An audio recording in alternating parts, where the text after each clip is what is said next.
নমস্কার সবাইকে।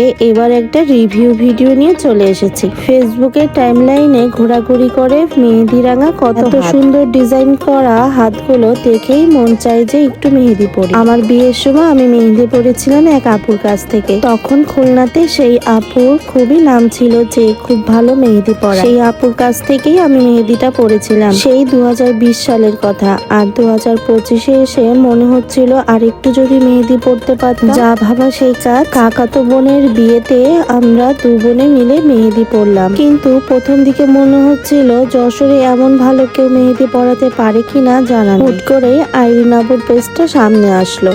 আর যা ভাবা সেই কাজ। আপুর সাথে কথা বলে নিলাম।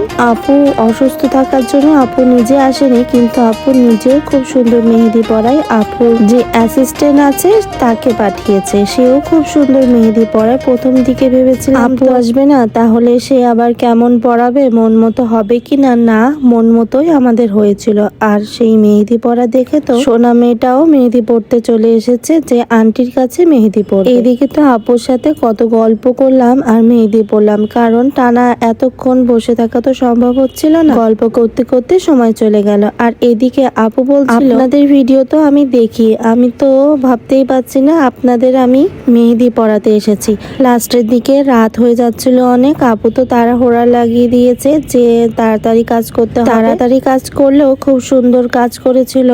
আর আমরা তো খুশি হয়ে আপুকে টিপসও দিয়েছিলাম। আপু বলেছিল এমনটা করার দরকার নেই, তবুও আমরা মেহেদি পরে এত খুশি হয়েছি যে টিপস না দিয়ে পারি। কমেন্ট বক্সে পেজের লিঙ্কটা শেয়ার করে দেব। আর যারা যশোরে থাকেন, সুন্দর মেহেদি পরতে চান, তাহলে এই আপুকে কিন্তু নক করতে পারেন। আপু আপনাকে বাড়িতে এসে মেহেদি পরিয়ে দিয়ে যাবে।